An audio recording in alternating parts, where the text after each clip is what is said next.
हरे विठ्ठल विठ्ठल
माझ्या विठोबाचा कैसा प्रेम भाव आपणची देव होय गुरु पडिये देह भाव पुरवी वासना अंतिते आपणा पाशी न्यावे मागे पुढे उभा राहे सांभाळीत आडिया घात निवारया योगक्षेम त्याचा जाणे जड भारी वाट दावी करी धरोनिया तुका म्हणे नाही विश्वास जा मनी पाहावे पुराणे विचारो पढ़िए देह भाव पूरवी वासना अंतिते आपना पाशी न्यावे विठ्ठल विठ्ठल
विठोबाचा कैसा प्रेम भाव आपणची देव होय गुरु पडी हे देह भाव पुरवी वासना अंती ते आपणा पाशी न्यावे पांडुरंगा पांडुरंगा करू प्रथम नमः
करुणाकरा दयाळा तुमचा अनुग्रह लाधलो पावन झालो चराचरे श्री गुरुचरण सरोज रज निज मन मुकुर सुधारी बरणौ रघुवर विमल जसो जोदायक फलचारी बुद्धिहीन तनु जानिके सुमिरो पवन कुमार बल बुद्धि विद्या देहु मोहि हरहु कलेस विकार जयांचे केलिया स्मरण होय सकळ विद्येचे अधिकरण तेच वंदो श्री चरण श्री गुरूंचे नमस्कार आता विठ्ठल विठ्ठल विठ्ठल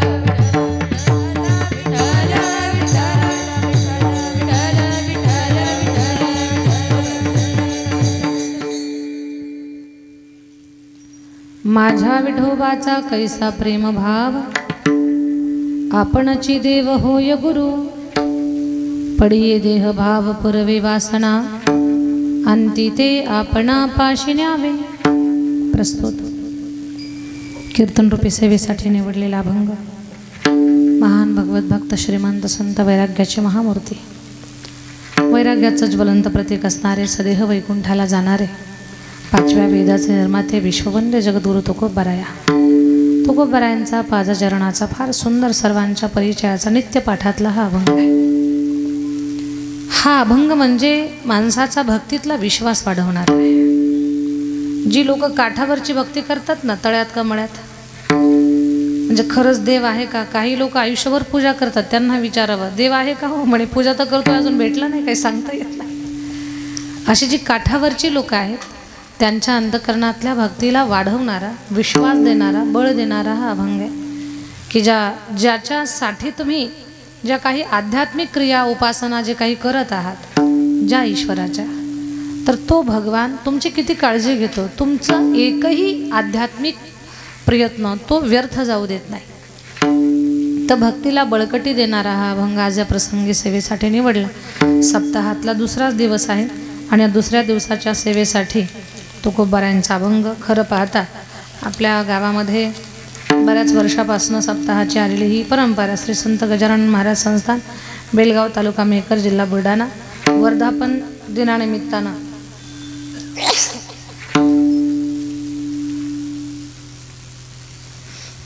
भागवत कथा ज्ञानयज्ञ सोहळा आयोजक श्री संत गजानन महाराज सेवा समिती भजनी मंडळी बेलगाव. तर आधी करून सर्व महाराज मंडळी आणि गावातील ग्रामस्थ मंडळी भाविकांच्या सहकार्यानं संपन्न होत असलेला हा कार्यक्रम आहे. 10 वर्ष आहे. आशीर्वाद परमपूज्य पुंडलिक महाराज नागरे सारोंबा महाराजांचे आहेत. व्यासपीठ चालक ज्ञानेश्वर महाराज आखरे आहेत. आपल्याकडे ज्यांची कथा चालू आहे असे आदरणीय कथाकार चक्रधर महाराज राऊत आहेत. भागवत कथाकार त्याचबरोबर आदरणीय शंकर महाराज वानखेडे बाबांचं दूधसुद्धा आशीर्वाद मार्गदर्शन या कार्यक्रमासाठी आहे. बाबांच्या चरणावर माझं वंदन आहे.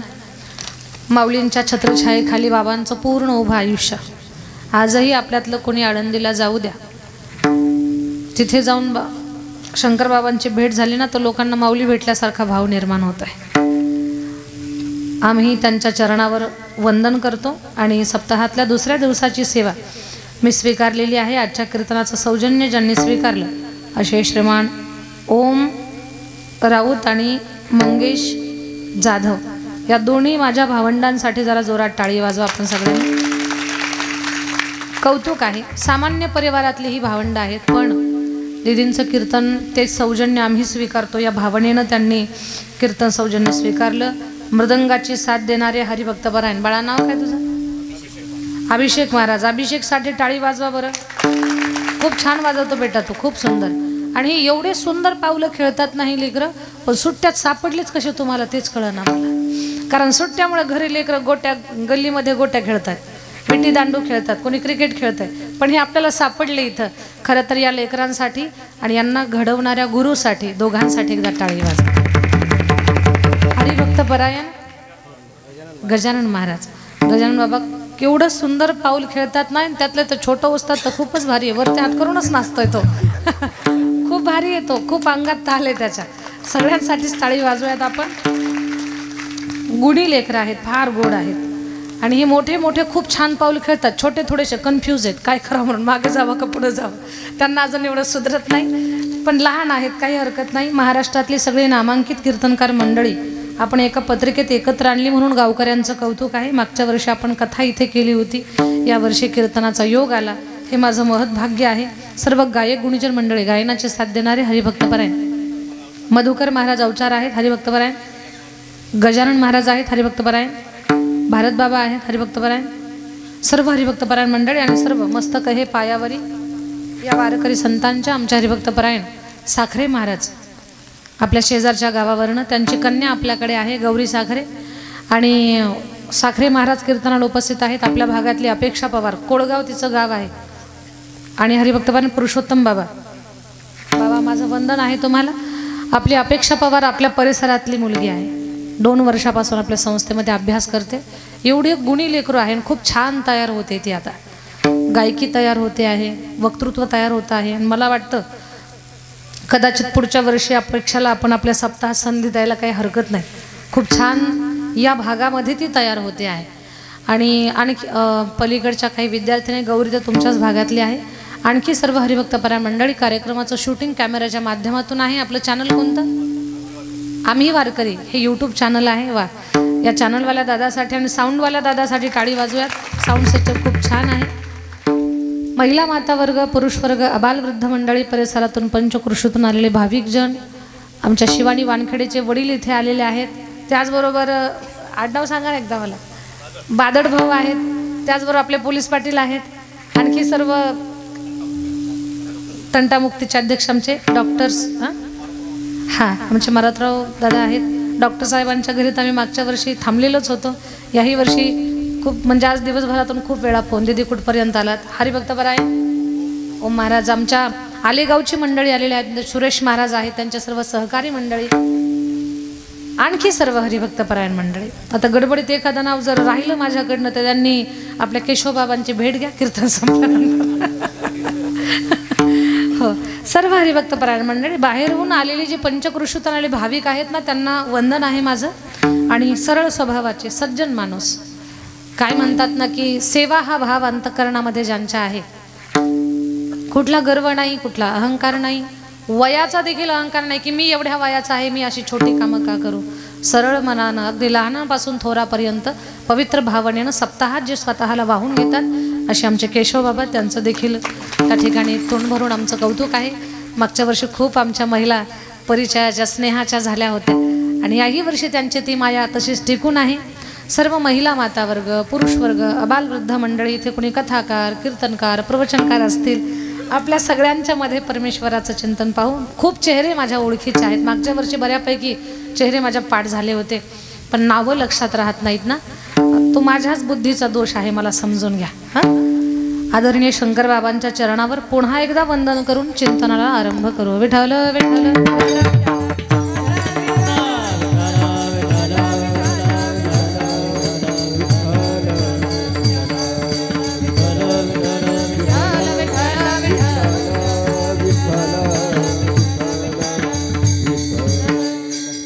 अभंग फार गोड आहे, किती पाऊस आला तरी आपण ऐकायचं आहे. आता आपल्या भक्तीतला विश्वास वाढवणारा हा अभंग आहे. माझ्या विठोबाचा कैसा प्रेम भाव, काय माझ्या भगवंताचं प्रेम आहे आपल्या भक्तावर. तो भक्तावर प्रेम करत असताना स्वतःचं देव पण विसरतो. जसं आई आपल्या लेकरावरती प्रेम करत असताना तिचं स्वतःचं वय, एखादं असेल तिचं पद, शिक्षणानं तिनं मिळवलेलं, ते सगळं विसरते. तिला सरळ बोलता येत आहे हे सुद्धा विसरून जाते आणि त्या लेकरा एवढी ती होते. तोच भाव माझ्या भगवंताचा आहे. भगवान भक्तावरती प्रेम करत असताना स्वतःचं देव पण विसरून जातो. आपणची देव होय गुरु, पडी देह भावा. गुरु होतो. आपल्याबद्दल किती लोकांना कळतंय हा भाग वेगळा, पण आपल्या गुरुला आपलं सगळं काय कळतं. भगवान काय करतो, भक्ताचं अंतकरण जाणतो, वाचतो तो आपलं मन. पढी देह भाव आणि पूर्वी वासना, अंती ते आपणा पाशी न्यावे. भक्ती करणाऱ्या माणसाला देवानं कधीच वाऱ्यावर सोडलं नाही. मागे पुढे उभा राही सांभाळीत. फक्त भक्तीवर, त्या साधनेवर आपला विश्वास असावा. मागे पुढे उभा राही सांभाळीत, आली या आघात निवारया. देव मागे पुढे उभा राहायला एवढा सहज सोपा आहे का हाताला लागायला? पण भक्तावरती प्रेम करत असताना तो देव पण विसरतो. यालाच अनुसरून पुढे सांगितलंय, तो भगवान सहज हाताला लागणं दुर्लभ आहे. दुर्लभ आहे. योगक्षेम त्याचा जाणे जड भारी, पण वाट दावी करी धरून या भक्तीच्या बळावरती. आमच्या या बोलण्यावर तुमचा विश्वास नसेल तर एक काम करा ना, 18 पुराणांना विचारा. तुगा म्हणे नाही विश्वास ज्या म्हणी, आणि पहावे पुराणी विचारुनी. सुंदर अर्थाचा अभंग सेवेसाठी निवडलाय. या अभंगात आपण प्रवासही करणार आहोत. प्रवास करण्या अगोदर गजानन महाराजांचं सुंदर, खरं पाहता विदर्भामध्ये समर्थ सद्गुरू गजानन महाराजांचं साधक भक्त परिवार अगदी, आणि बाबांचा म्हणजे गजानन महाराजांचा साक्षात्कार अनुभूती भाविकांच्या जीवनामध्ये आहे. कित्येकाच्या जीवनामध्ये महाराजांच्या अनुभव जोडल्या गेलेले आहेत. या विदर्भास नाही तर पूर्ण महाराष्ट्र आणि महाराष्ट्राच्या बाहेर सुद्धा गजानन महाराजांच्या चरणावर ज्यांची नितांत श्रद्धा आहे, झोपेतून उठले की ती लोक पहिले एकच बोलतात, काय? सामर्थ्याने गजाननाचा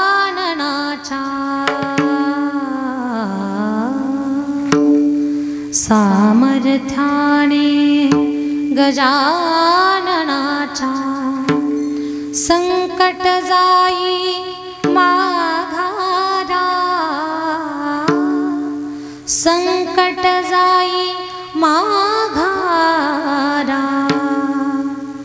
सामर्थ्याने गजाननाचा सामर्थ्याने गजाननाचा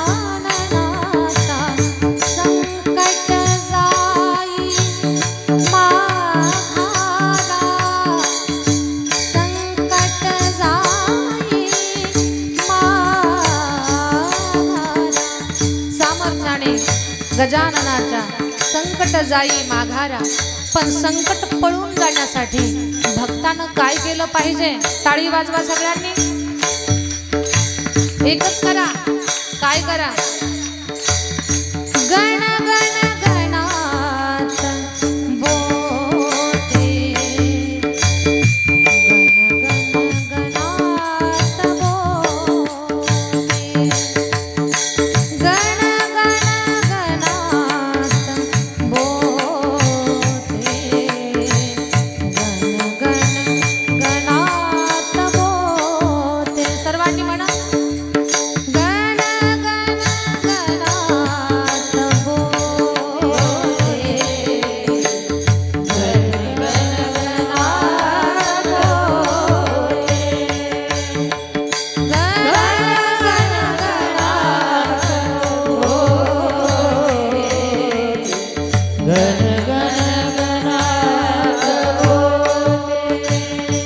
गण गण गणात बोते गण गण गणात गण गण गणात बोते गण गण गणात बोते गण गण गणात बोते गण गण गणात बोते गण गण गणात बोते गण गण गणात बोते गण गण गणात बोते गण गण गणात बोते सामर्थ्याने गजाननाचा संकट जाई माघारा गण गण गणात बोते गण गण गणात बोते गण गण गणात बोते गण गण गणात समर्थ सद्गुरु गजानन महाराज की जय। श्रद्धावान हा सगळा असणारा परिसर आणि महाराजांच्याच मंदिराच्या वर्धापन दिनानिमित्तानं आपण हा भव्य स्वरूपातील सप्ताह करत आहात। तुमची ही भक्ती, तुमची ही श्रद्धा, तुमचा हा सद्भाव याला बळ प्राप्त व्हावं म्हणून जगद्गुरु तुकोबराय ज्ञानोबराय यांनी अशी काही सामुग्री निर्माण करून ठेवली, असं काही धन दिलंय आपल्याला की अगदी त्यांच्या एका ओळीवरती एका अभंगाच्या लाईनमध्ये आपलं जीवन उद्धार होऊन जाईल। अभंग तर माझ्या जगद्गुरु तुकोबरायांचा। जगद्गुरु तुकाराम महाराज महान संत आहेत, संत पंचायतन आहे। संत पंचायतनमध्ये माझे ज्ञानोबराय आहेत, माझे नामदेव महाराज आहेत, जगद्गुरु तुकोबराय आहेत, एकनाथ महाराज आहेत, निळोबराय आहेत। ही संत पंचायतनमध्ये येणारी संत मंडळी आहे। या संत पंचायतनमध्ये येणाऱ्या संत मंडळीमध्ये वैराग्य जर जगाला कोणी शिकवलं असेल तर ते माझे जगद्गुरु तुकोबराय आहेत। एखादी गोष्ट जर आपल्याकडे नसेल, तिचा आपण त्याग करतोय, त्यात नवल नाही। ती नाहीच आपल्याकडे, तिचा त्याग करतोय नाही, पण त्या गोष्टीचा अनुभव घेऊन जर आपण तिचा त्याग करत असेल ते खूप मोठं वैराग्य। लग्नच केलं नाही, संसाराचा त्याग कौतुक नाही, पण प्रपंचात राहून या सगळ्या गोष्टीचा त्याग करणं ही कौतुकाची गोष्ट आहे। जगद्गुरु तुकाराम महाराज ज्यांनी संसारातली श्रीमंतीही पाहिली आणि संसारातली गरिबी सुद्धा पाहिली, या दोन्ही गोष्टीचा अनुभव ज्यांनी स्वतःच्या जीवनामध्ये घेतला आणि परमार्थातलं खूप मोठं यश ज्यांनी स्वतः मिळवलं, नवल नाही, त्यांच्या अभंगावरती अनेक लोक अध्यात्मामध्ये परमार्थात यशस्वी झाले, असे माझे महान जगद्गुरु तुकोबाराय आहेत। जगद्गुरु तुकोबारायांची महती सांगेन मी तुम्हाला, किती महान आहेत जगद्गुरु तुकाराम महाराज। महान होते असं नाही म्हणणार मी, महान आहेत माझे जगद्गुरु तुकोबाराया महाराजांच्या चरित्रातले एवढे काही गोड प्रसंग आहेत बरं। महाराजांच्या कीर्तनाला छत्रपती शिवाजी महाराज येत होते। मोठी माणसं जेव्हा कीर्तनाला येऊन बसतात ना, तर वक्त्याचं सुद्धा काय होतं, मोठे पण वाढतं। पण त्याच्यापैकी जगद्गुरु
थोकडा तुका आकाशा एवढा, आभाळा एवढी ज्यांची उंची आहे, याच्याही पुढे बोलेन ज्यांच्या आध्यात्मिक उंची पुढे आभाळ सुद्धा ठेंगणं आहे, अशी माझे जगद्गुरु तुकोबाराय खूप महान।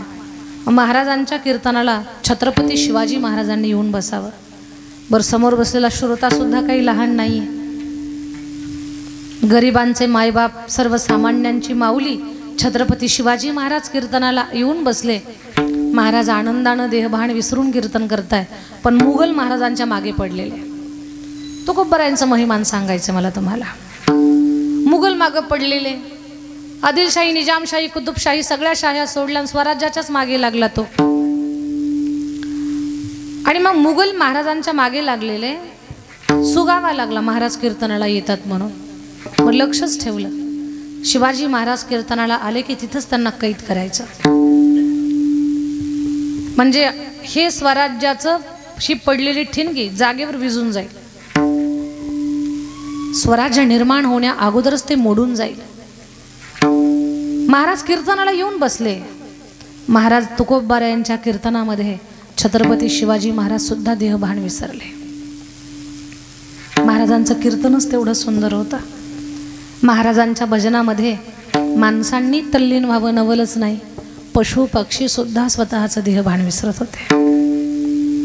बोलावा विठ्ठल, पाहावा विठ्ठल, बोलावा विठ्ठल, करावा विठ्ठल जीवे भावे, बोलावा विठ्ठल, पाहावा विठ्ठल, बोलावा विठ्ठल, सर्वांनी टाळी वाजवा।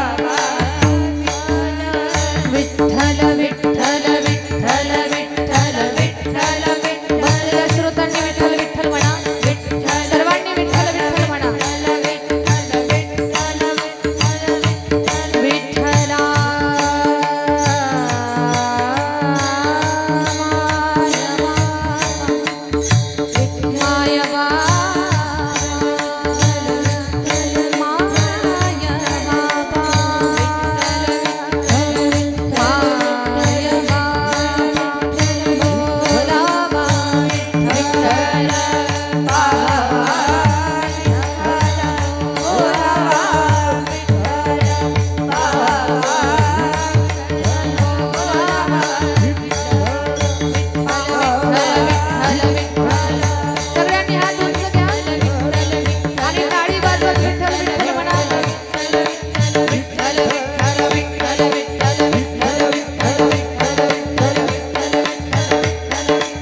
या विठ्ठल विठ्ठलाच्या भजनामध्ये काही क्षण आपण स्वतःला विसरत असतो तर तुकोबारायांच्या कीर्तनामध्ये काय भाविकांची स्थिती असेल. महाराज दंग झाले भजनामध्ये. मुघल महाराजांना पकडायला आले पण सगळेचे श्रोते भजनात एवढे तल्लीन झाले मुघलांना छत्रपती शिवाजी महाराजच सापडणार. तुम्ही म्हणाल कसं काय, एवढ्या मोठ्या गर्दीमध्ये डोक्यावरचा तो टोप अंगावरचा तो पोशाख महाराज काय सापडले नसतील का. नाही, महाराजांच्या कीर्तनाची अशी ताकद, दृष्ट भावनेनं महाराजांच्या कीर्तनातला एक साधक, स्वतःला विसरून गेलेला राजा छत्रपती शिवाजी महाराज स्वतःला विसरून भजनामध्ये तल्लीन झाले तर महाराजांच्या त्या परमकृपेनं प्रत्येक श्रोता त्या मुघलांना छत्रपती शिवाजी महाराजांच्या रूपात दिसायला लागला. बसलेला प्रत्येक माणूस शिवाजी महाराज दिसू लागले. पकडणाऱ्याला कळना खरे शिवाजी कोणते. वापस गेले. ही महाराजांच्या कीर्तनाची ताकद. एवढं सामर्थ्य कशानं प्राप्त झालं, अखंड भक्तीनं. गोविंद गोविंद मना लागलिया छंद, लागलिया छंद, लागलिया छंद. गोविंद गोविंद मना लागलिया छंद. छंद लागला महाराजांच्या वाणीला अखंड भक्तीचा. अशी अवस्था झाली. आता महाराज अट्टहासन न करता सुद्धा तोंडातून विठ्ठल विठ्ठल विठ्ठल ध्वनी बाहेर पडतोय. एक सामान्य माणूस कीर्तन करतोय आणि लोकांना विश्वासानं सांगतोय वेदाचा तो अर्थ अमासीचं ठावाने येराणी वहावा भार माथा. म्हणजे आम्ही काय डोक्यावर वजन घेऊन चालायला आहोत का. द्वेष निर्माण झाला रामेश्वर भट्टांना. आणि रामेश्वर भट्ट तुकोबारायांचं कीर्तन त्यांचं भजन बंद करायला आले. सच्च्या साधकाचं भजन बंद करणं हे सोपं नाहीये. प्रल्हादाचं भजन बंद करण्यासाठी बरेच जण प्रयत्न करत होते पण जे प्रल्हादाला भजन बंद कर म्हणायचे आणि प्रल्हादाच्या अंगाला हात लावायचे तेच भजनाला लागायचे. मीराबाईला ज्यांनी ज्यांनी भजनासाठी अडवलं ते नंतर मीराबाईच्या सोबत भजन करायला लागले. तुम्ही म्हणाल कसं काय. सुरुवातीला अडवलं लोकांनी, नंतर कोई रोके नहीं कोई टोके नहीं मीरा गोविंद गोपाल गाणे लगे. नंतर कोणी अडवलंच नाही. सच्च्या साधकाला भजनापासून भक्तीपासून उपासनेपासून कोणी अडवू शकत नाही. तुकोबारांना रामेश्वर भट्ट थांबवण्यासाठी आले. घरी आले. तुकाराम महाराज इथेच राहतात का. हो इथेच राहतात. कुठे गेले. शौचाला गेलेले आहेत. बरं थांबतो थोडा वेळ, मला भेट घ्यायची त्यांची. थांबले थोडा वेळ पण दम निघेना. एवढे उतावळे झालेले महाराजांचं भजन बंद करायला. चांगल्या कामाला लोक लवकर एकत्र येतच नाही तो, कोणी पुढाकार घेत नाही. सप्ताह चालू करणाऱ्यांच्या संख्येमध्ये कमी असते पण बंद पाडणाऱ्यांच्या संख्येत जास्त असते, संख्या जास्त असते. की याला आडवं कसं पडायचं चांगल्या कार्यक्रमाला. मदत करणारे कमी असतात, खोड काढणारे जास्त असतात. ही रीत आहे जगाची.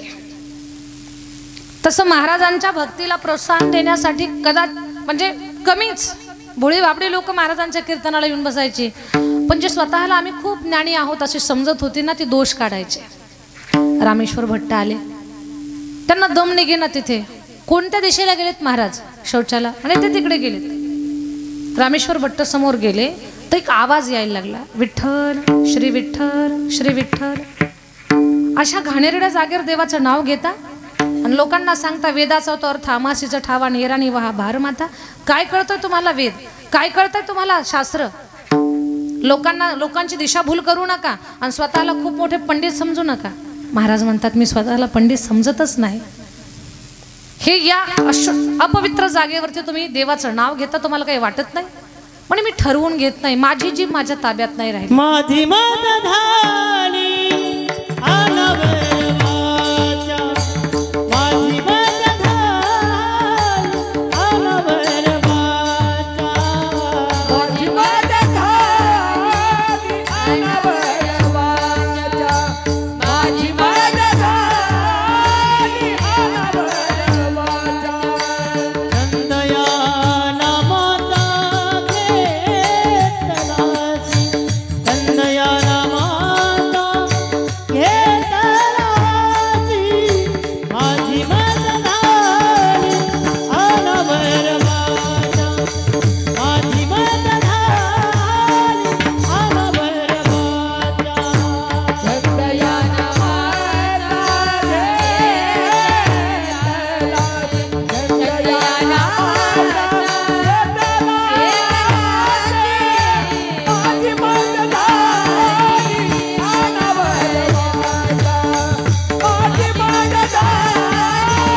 दिलं महाराजा, तुम्ही तुमच्यासाठी टाळी वाजवतो. माझी मज झाली अनावर वाचा, माझी जीभ माझ्या ताब्यात नाही राहिलेली. आणि खरंच आहे महाराजांचं, आपलं तोंड आपल्या ताब्यात आहे का? झोपल्या का काय? आपलं तोंड आपल्या ताब्यात आहे? महाराजांचं तोंड भजनाच्या बाबतीमध्ये त्यांच्या ताब्यात नव्हतं. आपलं तोंड चुकीचं बोलायला आपल्या ताब्यात नाही. ज्या वेळेला महाराजांसारखी अवस्था होईल आणि चांगलं बोलण्यात आपलं तोंड आपल्या ताब्यात राहणार नाही ना, तेव्हा आपलं सुद्धा जगभरामध्ये कौतुक होईल. हेच तोंड माणसाचं कौतुक पण घडवून आणतं आणि हेच तोंड माणसातून माणसाला उठवतं सुद्धा. फक्त याच्यातून शब्द बाहेर कसे पडताय त्याच्यावर माणसाचं मूल्य आहे अवलंबून. शंकर बाबांसारख्या ज्येष्ठ माणसांच्या समोर आम्ही तुमच्यासारख्या वयस्कर लोकांच्या समोर आम्ही कीर्तन करतोय किंवा आम्ही 4 शब्द मांडतोय, तुमच्यापेक्षा आम्हाला ज्ञान जास्तीचं नाही, पण तुम्ही आमचं कौतुक करताय का? या तोंडातून भगवत चिंतन बाहेर पडतं म्हणून, दुसरं काहीच कारण नाही. चांगलं बोलण्याचा खूप मोठा परिणाम आहे. जगद्गुरु तुकोबाऱ्या म्हणतात, माझं तोंड माझ्या ताब्यात नाही. म्हणे कसं ताब्यात नाही? म्हणे माझ्या जिभेला छंद लागलेला देवाचं नाव घेण्याचा. गोविंद गोविंद म्हणा लागली या छंद लागलाय मला. तुमची जीभ तुमच्या ताब्यात नाही? म्हणे नाही ना, अजिबात ताब्यात नाही, अजिबात ताब्यात नाही. दाखवा भर जीभ तुमची. महाराजांनी जीभ दाखवली तर कचकन पकडली हो आणि बाहेर ओढली जीभ. महाराजांची जीभ ओढली, पण महाराजांच्या रोमातून श्री विठ्ठल श्री विठ्ठल. आपल्या अंगावरती 33 कोटी रोम आहेत, 3.5 कोटी रोम आहेत. त्या 3.5 कोटी रोमातून विठ्ठल विठ्ठल विठ्ठल ध्वनी बाहेर पडायला लागला. मग रामेश्वर भट्टांनी हात जोडले आणि त्या शत्रूनं सुद्धा तुकोबारायांचं तोंड भरून मग वर्णन केलं. तुकाराम तुकाराम तुकाराम तुकाराम तुकाराम तुकाराम तुकाराम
केलं.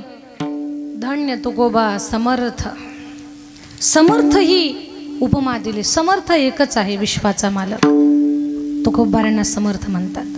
बरं, महाराजांना एवढं मोठं वैभव प्राप्त झालं अध्यात्मातलं. कशानं? अध्यात्मासाठी, परमार्थासाठी, देवासाठी त्यांचं जे समर्पण आहे. चांगल्या कामामध्ये तुम्ही समर्पण करा, नक्कीच तुमचं समाजात कौतुक होईल, मानाचं स्थान तुम्हाला प्राप्त होईल. मग तुम्ही सप्ताहाला देणगी द्या, किंवा इथे चटई उचलण्याचं काम करा. नाही तुमची कुवत अन्नदान करण्याची, किमान दुसऱ्याच्या पंक्तीत तरी बकेट घेऊन पळा भाजीची. तुमच्या जवळच्याला जास्त वाढा, पण वाढा. ते तसं सप्ताहात करत नाहीत लोक, लग्नाच्या पंक्तीत तसं करतात. ओळखीचा दिसलं की जास्त वाढायचं, ज्याच्याशी भांडण त्याला पाहून पुढं चालायचं. आपल्या गावात नाही बरं तसं, आपलं बेलगाव खूप छान गाव आहे.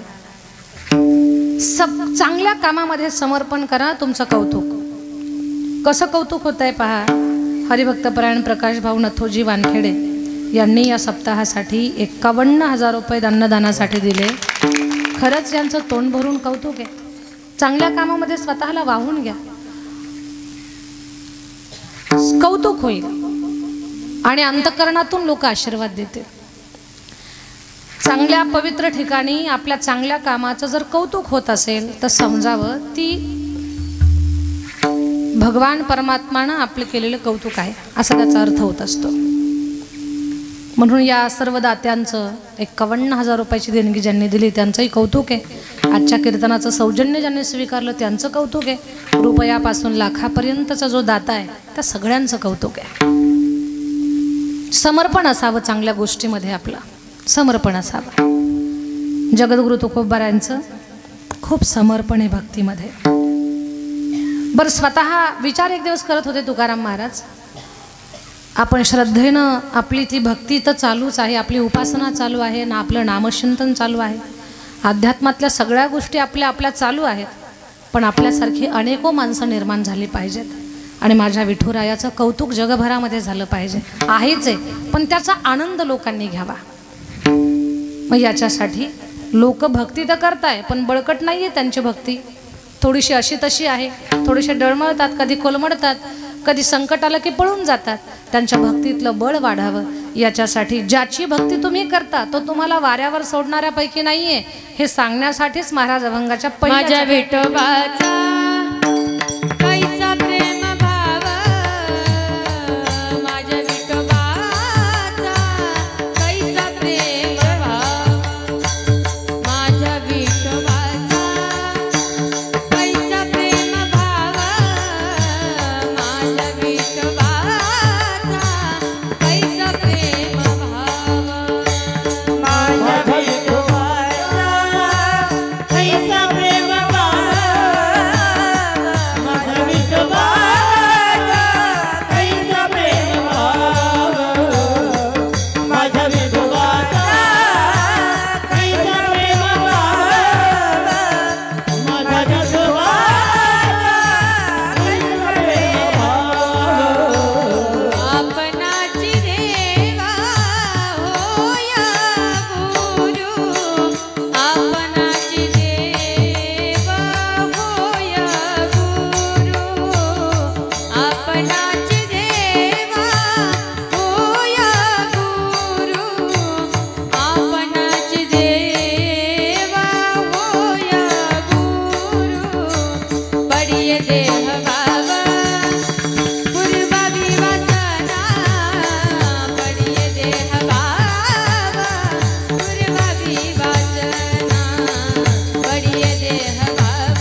माझ्या विठोबाचा कैसा प्रेम भाव, माझ्या विठोबाचा कैसा प्रेम भाव। अभंगाच्या पहिल्या चरणामध्ये जगद्गुरु तुकोबाराय सांगतात, माझ्या विठोबाचा कैसा प्रेम भाव, आपणची देव होय गुरु। भगवान आपल्या भक्तावरती एवढं प्रेम करतो की तो स्वतःचं देव पण विसरून जातो। आता अभंगाच्या पहिल्या चरणामध्ये काही शब्द फार मोलाचे, काही भाव फार सुंदर आहेत। माझ्या विठोबाचा, माझ्या शब्दामध्येच खूप मोठी ताकद आहे। भक्ती करतो आपण, पण देव माझा हे लवकर आपल्या तोंडाला येत नाही। विठ्ठल माझा माझा कुठं म्हणतो आपण? ते गोपाळपुऱ्यापासून बारी लागावी पांडुरंगाच्या दर्शनाला, आणि त्या बारीमध्ये लागावं विठ्ठल माझा माझा।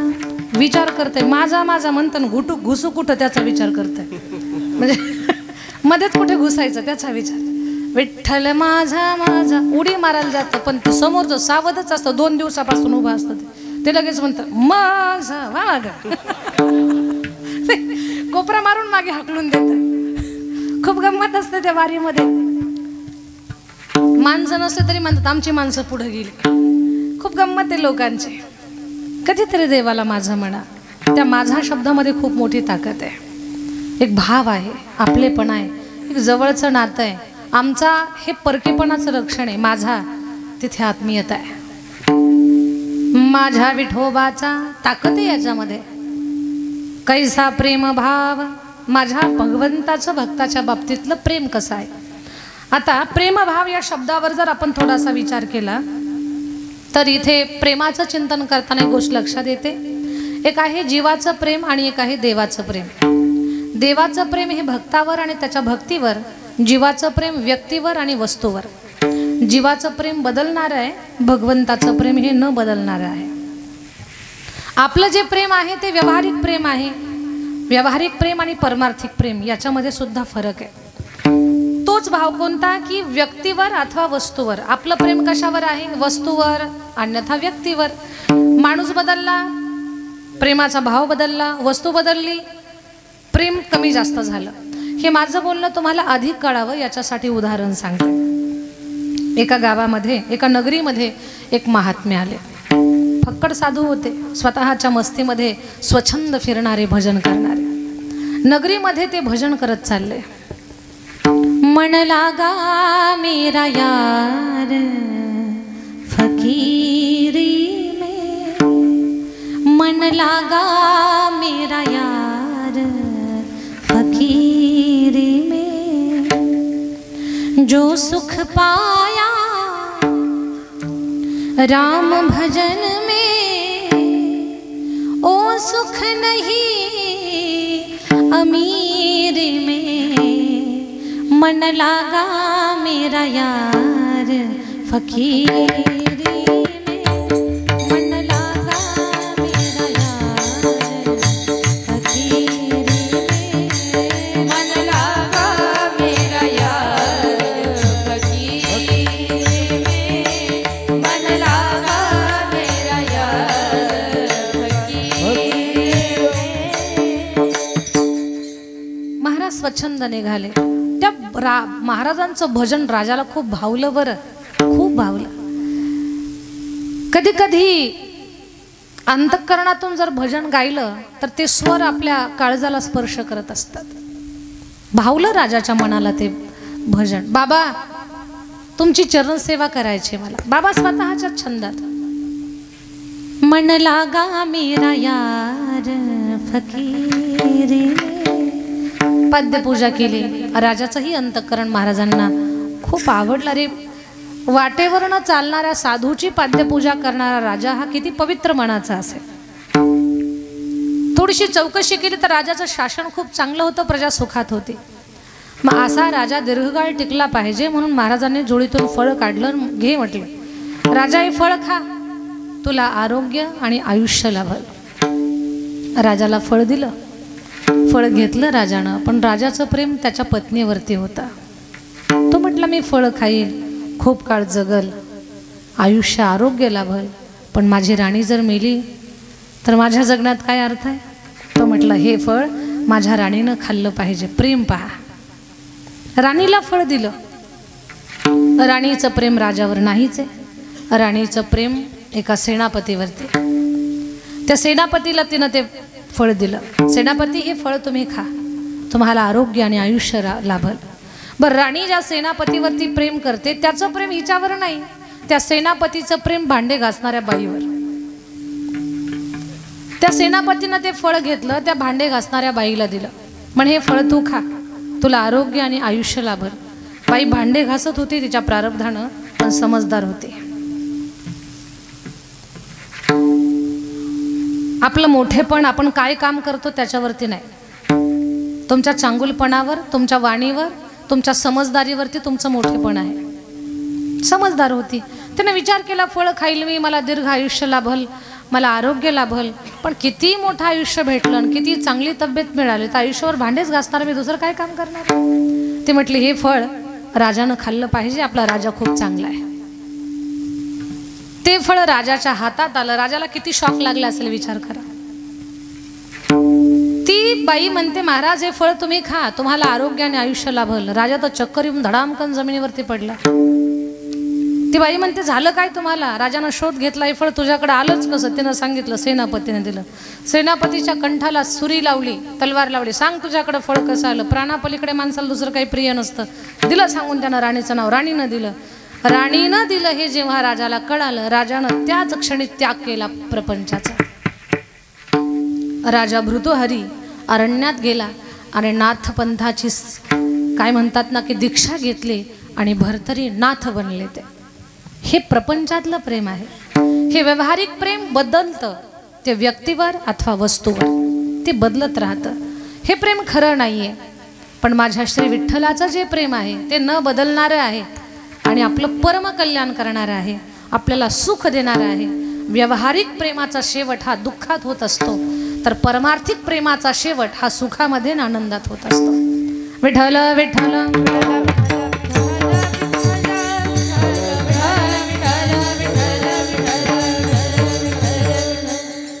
हे व्यावहारिक प्रेम आहे. श्री विठ्ठलाचं प्रेम कसं आहे? माझ्या भगवंता जाने राम से रूठे राम से माने, राम सिया की करुण कहानी,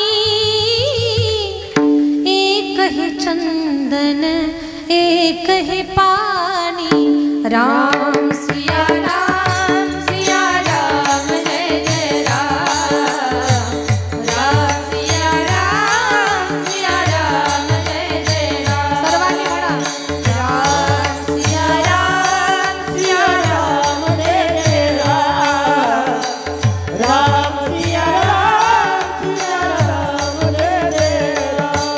राजा राम राम राम सीता राम राम राम, राजा राम राम राम. सर्वांनी म्हणा राम राम राम, राजा राम राम राम सीता राम राम राम, राजा राम राम राम सीता राम राम.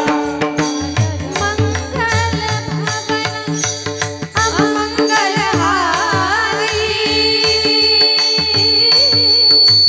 प्रभु सुदशरथ अजय बिहारी, राम सिया राम जय जय राम, राम सिया राम जय जय राम. राजा राम राम राम सीता राम राम राम. सर्वांनी म्हणा राजा राम राम राम सीता राम राम राम, राजा राम राम राम सीता राम राम राम, राजा राम राम राम सीता राम राम. प्रभु रामचंद्र भगवान की जय. सगळ्यांनी उंच हात घेऊन एकदा जय म्हणा. मी फक्त प्रभू रामचंद्र भगवान की म्हणेल, तुम्ही फक्त जय म्हणायचं आणि बसलेल्याच लोकांनी गजर करायचा. प्रभू रामचंद्र भगवान की बॅटरी फुल चार्ज असल्यासारखं ताकदीनं म्हणा. प्रभू रामचंद्र भगवान की. संत श्रेष्ठ गजानन महाराज की, प्रभु रामचंद्र भगवान की, लक्ष्मण भैया की, सीता मैया की, पवन सूत हनुमान की, प्रभु रामचंद्र भगवान की। एकदा ताकदीनं प्रभु रामचंद्र भगवान की, प्रभु रामचंद्र भगवान की। एकदा प्रभु रामचंद्र भगवान की, प्रभु रामचंद्र भगवान की, रावण महाराज की। शाबास। हे काय केलं तुम्ही? सावध, गडबड करायची नाही अशी। चुकून रावणाचा जय झाला तर चुकल्यासारखं वाटलंय तुम्हाला? हा, असू द्या, फसवलंय मी तुम्हाला। इथे फसलात ते फसलात, दुसरीकडे कुठे फसू नका। राम सिया की करुण कहानी, एक है चंदन एक है पानी। तसं तर राम म्हणजे जीवनाची सुरुवात आहे, राम जीवनाची सांगत आहे। जीवनामध्ये राम आठवला तर जीवन आराम आहे, राम नाही आठवला तर जीवन हराम आहे, पण रामच आहे। झोपेतून उठलो तर पहिला राम राम आहे, झोपेतून उठलोच नाही तर कायमचा राम राम आहे, पण रामच आहे। प्रसंग रामायणातला आहे। राम लक्ष्मण भरत शत्रुघ्न ही छोटी छोटी लेकरं, छोटी भावंड, त्यांचं कौतुक साऱ्या अयोध्येला। परिवाराला तर किती असेल, बाई कौशल्या, कैकेयी, सुमित्रा, राजा दशरथ यांना खूप आनंद आहे। कौतुकानं ठुमक चलत रामचंद्र, ठुमक चलत बाजत पैंजनिया, ठुमक चलत रामचंद्र, ठुमक चलत। खरंच ना, या रामायणातली पात्र एवढी सुंदर आहेत बरं। राम कुठेही येत नाही, दशरथ आणि कौशल्या व्हावं लागतं तेव्हा रामाचं येणं आहे। रामायणामध्ये 2 दश आहेत, एक दशमुख आहे आणि एक दशरथ आहे। दशमुख म्हणजे ज्यानं 10 इंद्रियांची तोंड बनवली आणि त्या तोंडांच्या माध्यमातून जो विषयाचं सेवन करतोय तो दशमुख म्हणजे दशानन रावण आहे। आपल्याला रावण नाही व्हायचं, दशमुख नाही व्हायचं, दशरथ व्हायचंय, ज्यानं 10 इंद्रियांचा रथ बनवलाय आणि अध्यात्माच्या पथावर निघालाय, न्यायाच्या धर्माच्या पथावर चाललाय। त्याच्यामध्ये धर्माची स्थापना करणारा आरूढ होणारच। 10 इंद्रियांना ज्यानं रथ बनवलेला आहे तो दशरथ आहे। माई कौशल्या सामान्य नाही आहे, लहान आहेत राम। आई मला आकाशातला चेंडू दे बरं, लहान लेकराचं खेळणं काय मागतील काही सांगताच येत नाही, आणि लेकराला जे नाही ते खेळणे लागतात। पहा, लेकरासमोर खुळखुळा ठेवा, बॉल ठेवा, काही ठेवा तरी म्हाताऱ्याचा चष्मा काढूनच घेणार, म्हणजे दिसलंच नाही पाहिजे म्हाताऱ्याला। लेकरं फार कठीण असतात, तर लहान लेकराचा खेळ कठीण। राम लहान आहेत। मा मला आकाशातला चंद्र दे ना। माई कौशल्या म्हणते, राघवा तो चंद्र तुला देणं ही माझ्या बसची बात नाहीये, ते माझ्याच्यानं शक्य नाहीये की मी तुला आकाशातला चंद्र काढून चेंडू म्हणून खेळायला देईल। कोणीतरी बोलले, मा तुला तो आकाशातला चंद्र देणं कठीणच नाही। कसं काय? आई तू रामचंद्र पृथ्वीवर आणला, हा चंद्र तुला आणणं काय कठीण आहे? बोलणं कळतंय ना माझं तुम्हाला? तो हा रामचंद्र पृथ्वीवरती आणला, तो चंद्र तुला आणणं कठीण नाही। छोटेसे भगवान, त्यांना खेळ खेळण्याची इच्छा झाली। 4ही भावंड खेळ खेळण्यासाठी राजमहलाच्या समोर आले। मला भगवंताचं प्रेम सांगायचंय, थोडंसं लक्ष द्या। अंगणामध्ये खेळ खेळत होते, खेळ खेळायला चालू करायचं, त्यांना चेंडूचा खेळ खेळायचा। राम म्हणतात 2 गट तयार करा, मिळून 4 जण। राम म्हटले 2 गट तयार व्हा। लक्ष्मणजी फार सावध आहेत। लक्ष्मणजी एवढं सावध कोणीच नाही, का? ते शेषाचा अवतार आहे, सापा एवढं कोणी सावध आहे का? झोपले का तुम्ही सावध आहेत का नाही म्हणून म्हटले मी। सापा एवढं कोणी सावध नाही, सापाचा शेषाचा अवतार लक्ष्मणजी फार सजग आहेत। 2 गट तयार करा म्हटल्या बरोबर तर लक्ष्मणजी म्हणतात, दादा तुझ्या गटात घ्यायचं असेल तरच हा बंदा खेळात, नाही तर आत्ताच निघालो बाजूला। लक्ष्मणा रागाला जाऊ नको, तुला माझ्या गटात घेतो, टेन्शन घेऊ नको, पण खेळात थांब। आता लक्ष्मणजी जर रामरायाच्या गटात असतील तर गट तयार करा म्हणायची गरजच नाही. इकडे 2 आता राहिले 2. पण राम फार कोमल अंतःकरणाचे दुसऱ्याच्या मनाचा विचार करणारे आहेत. राम म्हणतात, भरता उरलेला गट तुला मान्य आहे का रे? विचारले त्या, तुला मान्य आहे का? लक्ष्मणजी एका मिनिटात काय म्हटले, तुझ्या गटात घ्यायचं असेल तरच मी खेळात. याच्यातून एक शिकण्यासारखं आहे. लक्ष्मणजी अशी श्रद्धा आहेत रामावरची, अशी श्रद्धा आहेत की खेळात सुद्धा रामाच्या विरोधात जायला तयार नाहीत. हा खेळ होता, वास्तव नव्हतं, पण खेळात सुद्धा रामाच्या विरोधात जात नाहीत. याला म्हणतात श्रद्धा. श्रद्धा तिला म्हणतात जी कधीच बदलत नाही, आणि जी बदलते ती कधी श्रद्धा होऊ शकत नाही. कधीच. आज लोक एकाला मानत असतील, उद्या दुसऱ्याचा झेंडा घेऊन पळत असतील, तर ती श्रद्धा नाही ठरू शकत. ती श्रद्धा नाहीच आहे. श्रद्धेचा अर्थच लोकांना कळत नाही. जी कधीच बदलत नाही, गळ्यावर सुरी येऊ दे नाही तर काही येऊ दे, जी बदलत नाही तिचं नाव श्रद्धा आहे. लक्ष्मणजी खेळात सुद्धा रामरायाच्या विरोधात जायला तयार नाहीत. घेतलं स्वतःच्या गटात. भरता तुला उरलेला गट मान्य आहे? भरतजीचं उत्तर आहे का? भरतजी म्हणतात, दादा तुझ्या विरोधी गटात मी उभा आहे आणि तू मला विचारतोय की तुला गट मान्य आहे का? मला मान्य आहे का नाही याही पेक्षा देवा तुझा खेळ पूर्ण होण्यासाठी मी कुठेही उभा राहायला तयार आहे. याला समर्पण म्हणतात. तुझा खेळ पूर्ण झाला पाहिजे, मग मी विरोधी गटात राहायला सुद्धा तयार आहे. आणखी हे माझं बोलणं तुम्हाला कळावं म्हणून सांगते. नारदजी गोपिकांना म्हटले, गोपिकांनो देवाचं डोकं दुखतं आणि पायाखालची माती पाहिजे. गोपिका म्हटलं घेऊन जा. अरे वेड्या गोपिकांनो, तुम्ही जर पायाखालची माती देवाच्या डोक्याला लावायला दिली ना तर नरकात जाल तुम्ही. गोपिका म्हटल्या, आमच्या पायाखालच्या मातीनं आमच्या कन्हैयाचं जर डोकं राहत असेल तर आम्ही त्याच्यासाठी नरकात सुद्धा जायला तयार आहोत. याला समर्पण म्हणतात. ह्याला समर्पण म्हणायचं. देवा तुझा खेळ पूर्ण झाला पाहिजे, त्याच्यासाठी मी विरोधी गटात राहायला तयार आहे. खेळ चालू झाला. कोणीतरी म्हटलं, भरतजी देवाच्या विरोधी गटात तुम्ही उभे आहात, काय मिळणार आहे तुम्हाला? पराभवाशिवाय दुसरं काही भेटणार नाही. भरतजी म्हटले, जय पराजय हा शेवटचा भाग राहिला, पण या खेळात देवाच्या गटात राहणाऱ्यांना जे भेटणार नाही ते आम्हाला मिळणार आहे. म्हणे काय? म्हणे देवाच्या गटात राहणारी आमची तोंड पाहून डाव टाकतील, पण आम्ही प्रत्येक डावाला त्याचं तोंड पाहू. याच्यापेक्षा मोठा अलभ्य लाभ आम्हाला कोणता आहे? आणि देवाचं तोंड पाहण्याचा फायदा काय? कोटी ब्रह्म हत्या मुख पाहता जाती. हा फायदा आहे त्याचं तोंड पाहण्याचा. आम्ही प्रत्येक डावाला त्याचं तोंड पाहू. याच्यापेक्षा आणखी आम्हाला लाभ कोणता पाहिजे? खेळ चालू झाला. भरतजी फार जोरात चेंडू उडवायचे. लाथानं असा चेंडू उडवायचे, तो चेंडू रामरायापर्यंत जायचा आणि 2 हात दूर थांबायचा. जवळ जायचा आणि 2 हात दूर थांबायचा. लक्षपूर्वक ऐका, फार आनंद याच्यात. रामराया चेंडू उचलायचे आणि पुन्हा फेकायचे. पुन्हा तो चेंडू भरतजीच्या जवळ आला की भरतजी पायानं उडवायचे, जोरात लाथ मारायचे. चेंडू जायचा रामापासून 2 हात दूर थांबायचा. कोणीतरी म्हटलं भरताला, भरता जिंकायचंय तुम्हाला?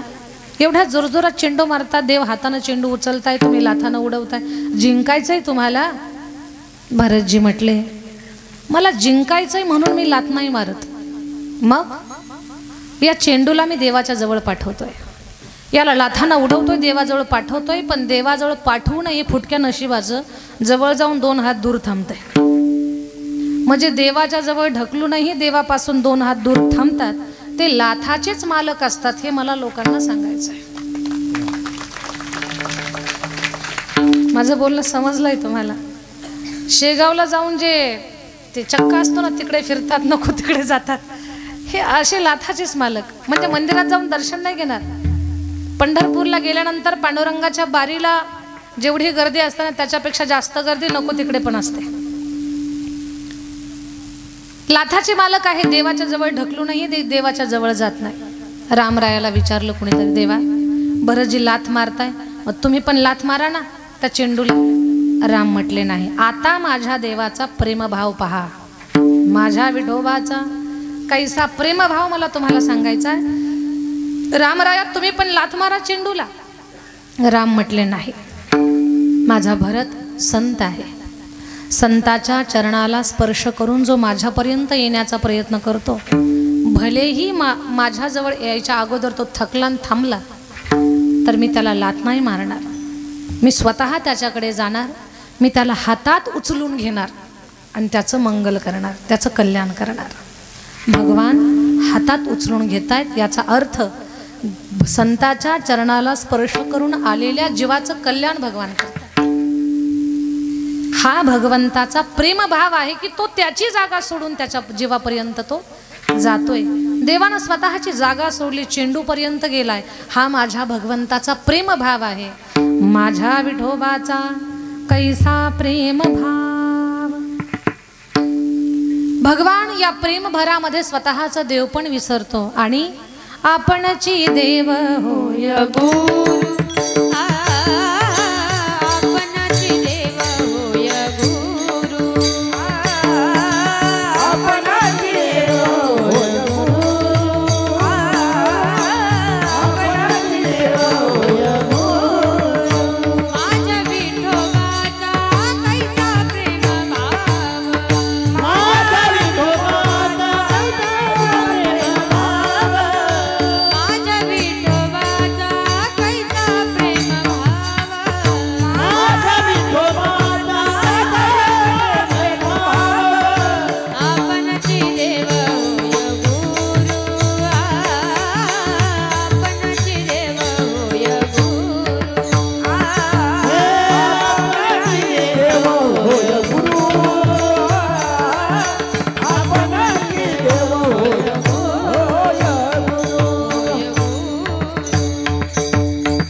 अर्जुनाला भगवद्गीता सांगून देवानं गुरु या पद भूषवलं.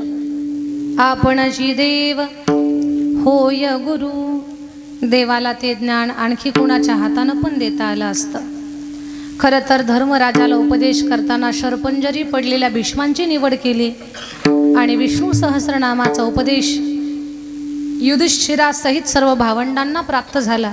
असंच देवालाही हे भगवद्गीतेचं ज्ञान देता आलं असतं. पण अर्जुनावर विशेष प्रेम असल्या कारणानं आपणची देव होय गुरु. बर, काय करतो भगवान अजून भक्ताच्या बाबतीमध्ये? साधना करत असताना, देवघरातल्या देवांची पूजा करत असताना, जपाची माळ जपत असताना, एकादशीचं व्रत करत असताना, बेलगाव ते शेगावला पायी दिंडीमध्ये जाताना किंवा बेलगावपासून पंढरपूरपर्यंत पायी जात असताना अंतःकरणातल्या भक्तीला बळ प्राप्त व्हावं त्याच्यासाठी हा अभंग आहे. हा अभंग भक्ताला वाऱ्यावर सोडत नाही. सांगतोय तुम्हाला, घाबरू नका, भिवू नकोस, मी तुझ्या पाठीशी आहे. हा भाव आपल्या मनात जागा करतोय. भक्तासाठी देव काय करतो बरं अजून? तर अभंगाचं दुसरं चरण. आणि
प्रतीक्षा आणि राधिका दोघींसाठी टाळी वाजवूयात आपण.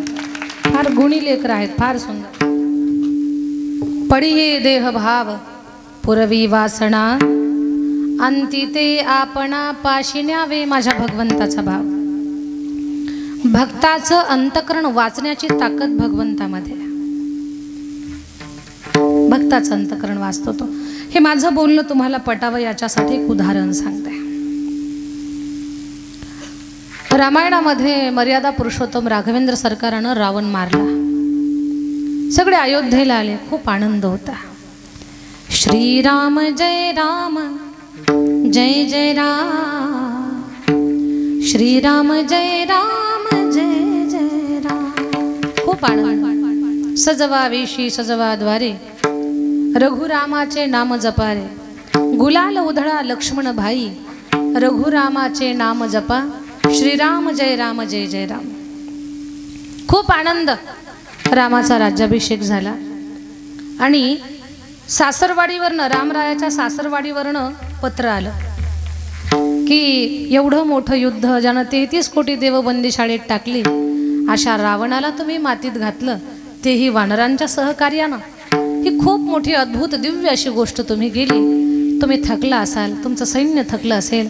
सगळ्यांसहित सासरवाडीला 8-15 दिवस आरामाला या. तुम्हालाही निरोप येत असेल ना? काही येत नाही. भाग्यवान आहात ना तेवढे. ते जावयाचा विषय निघाला म्हणून सांगते बरं. कुठेतरी वाचलं होतं मी, दूर जवाई खुदा समान. म्हणजे सासरवाडीला किती वेळा जावं त्याच्यावर सुद्धा जावयाची किंमत असते. दूर जवाई खुदा समान, गाव जवाई आधा. देवच असतो पण अर्धा. और घर जवाई रिकाम्या जागा तुम्हीच भरून काढा, मी कशाला म्हणत. पण राम खूप समजदार जावाई आहेत. पत्र आले की लगेच निघाले असल्यापैकी नाही आहेत राम. राम विचार करायला लागले की सासरी बुवाचं पत्र आहे, आरामाला या म्हणतात, जायला काही हरकत नाही, पण सगळ्यांना घेऊन या म्हणताय. हे काही जत्रा सामान्य नाही, ही काही साधी जत्रा नाही. पण वानरं काही कमी होती का? 56 कोटी गोलांगुला, 72 कोटी रिसवानर, सगळा मिळून 18 पद्मदळ भार. लाल तोंडाचे, गोऱ्या तोंडाचे, अस्वलाच्या जातीची वानरच वानर. आणि जेव्हा वानर सीतामाईच्या शोधाला निघाली होती ना, एवढी कठीण होती वानर. 20-20 वानरांनी एका बाईला घेराडा घालायचा. बाई एकावर एक खंडे चढून पाणी आणायला गेलेली. 20 वानरांना एकाच बाईला घेरा घालायचा आणि तिला म्हणायचं, मावशी तुम्ही सीता आहेत का? आता बाई काय सांगल का? 20 वानरांना जर एका बाईला विचारलं तुम्ही सीता आहेत का, धडामकन डोक्यावरचे हंडे खाली पडायचे. बाई काही बोलतच नव्हती, धूम पडायची. बाजारची पिशवी घेऊन जर बाई यायला लागली तर 20 वानरांनी घेराडा घालावा. त्या पिशवीतले टोमॅटो बटाटे वसे फेकायचे आणि विचारायचं, मावशी तुम्ही सीता आहेत का? कशाला सांगते बाई मी सीता आहे? असली ही चंचल वानरं. आणि या सगळ्यांना घेऊन या. वानरांना आनंद झाला, पण रामानं सांगितलं म्हणे, तुम्हाला सगळ्यांना मी सासरवाडीला घेऊन जाणार नाही. कारण सासरवाडीमध्ये नाक कापून घ्यायचं नसतं. तिथं आपली किंमत, आपली कॉलर टाईट राहिली पाहिजे. तुम्ही तिकडं माझी मानहानी करताल, इकडं मी सहन केलं. रानावनात कोणी नव्हतं जवळचं म्हणून धकलं सगळं. पण तिकडे काही धकणाऱ्यापैकी नाही. सासरवाडीमध्ये काय अपमान करून घ्यायचा का? तुम्ही कोणाच्या घरावर, कोणाच्या दारावर, झाडावर चढताल, फांद्या मोडताल, पत्र उचकवताल. तुम्हाला घेऊन जाणारच नाही. वानर नाराजच झाले. 2-4 प्रमुख वानर समजदार, राम भगवान एवढेच जाणार. सगळेजण केविलवाना चेहरा करून म्हणतात, आम्हाला घेऊन जा, आम्हाला घेऊन जा. पण राम म्हटले, अजिबात तुम्हाला घेऊन जाणार नाही.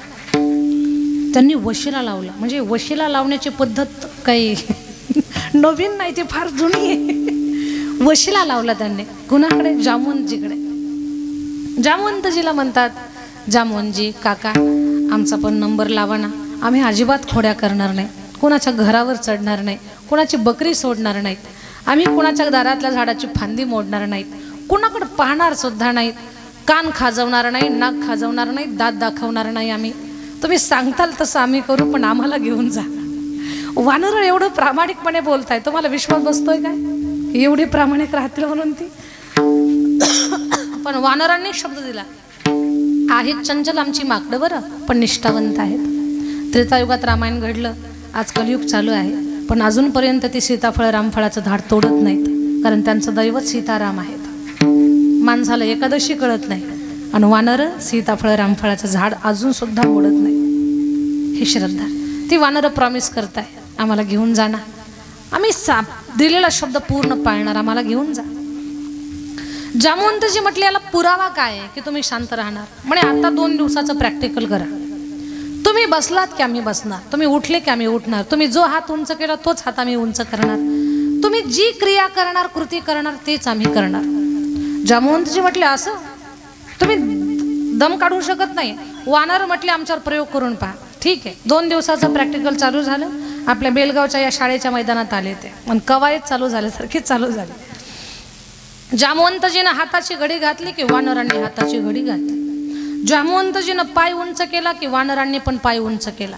जामवंतजीनं डोकं खाजवलं की सगळे डोके खाजवायचे. जामवंतजीनं कान खाजवला की सगळेच कान खाजवायचे. जामवंतजी म्हटले काय वानर आहेत शिस्तीमध्ये. जामवंतजी थांबले की ते थांबायचे, बसले की बसायचे, उठले की उठायचे. जामवंतजीने मान वळवली की ते पण वळवायचे.